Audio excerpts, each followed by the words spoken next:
Exit interviews complete. Now we are on site with Chase Hughes and Bijan Todd, myself, West Hall. Gentlemen, it's kind of like the last day of school, after the last day of school.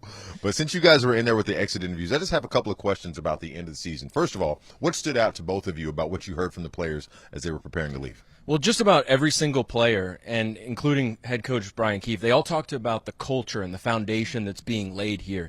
And the way it was framed by a lot of players is like, yeah, we see it behind closed doors, but I think you're going to see it 2-3 years from now.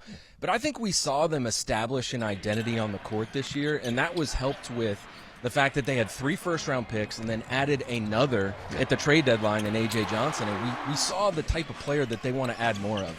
They're big, they're fast, they play defense, and they can create off the dribble. So I think a couple years from now, we're going to know what their identity is, and we're going to look back at this season as the year that they established it. Fair enough, Chase. B. And part of that culture, Chase, is the culture of accountability. And one thing that I noticed was from Brian Keefe when he was asked about Bilal Coulibaly, who was one of the biggest pieces of this team, obviously. He said that, look, Bilal's going to be harsh on himself when he talks, and then kind of foreshadowed the future because about an hour later when Bilal Coulibaly talked, he was like, my second season in D.C. was a bit inconsistent. I know there are things that I could have done better.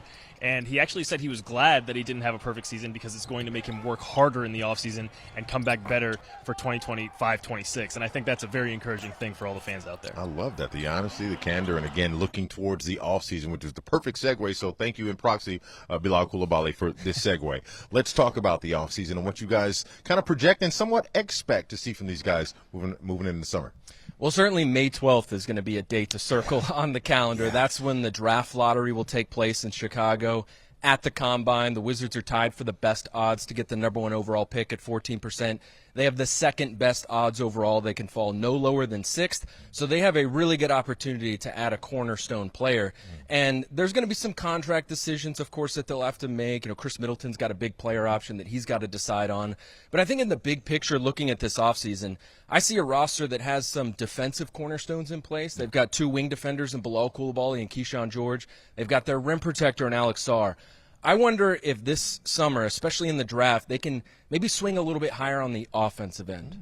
Bijan? For me, guys, it's going to be players stepping into different roles. And I think one of the more interesting things that I heard in the entire press conference today was when Marcus Smart said that he's working with Alex Sarr to get him to be a leader on the floor. Wow. And if you're Alex Sarr, if you're a soon-to-be 20-year-old, he actually turns 20 next Saturday, by the way. Yeah. If you're a soon-to-be 20-year-old rim protector in this league and you want to take your game to the next level, becoming a leader and becoming a dog on the floor is that next step. And I don't think there's a player in this league I would rather learn that from than Marcus Smart, a guy who was a defensive player of the year, as a guard, by the way, as a point guard, who is known throughout the league for his dog mentality. And him taking a guy like Alex Sarr under his wing and teaching him the ropes of that kind of thing in his game is going to be immense for his progression on the floor. So I think that's going to be the biggest thing that I'm looking for. And to what Chase said, May 12th is a big day. It's the lottery, obviously. Also his birthday, so hopefully he gets some candles, and hopefully the Wizards get some candles in the lottery as well. Maybe a top 3 pick. We'll see. Hey, it worked last year. They went into the lottery on May 12th with the second best odds, got the second overall pick. Alex Sarr worked out pretty well. Our good luck charm and Bijan Todd. There you go. Breakdown for our exit interviews and our offseason preview. Gentlemen, thank you very much.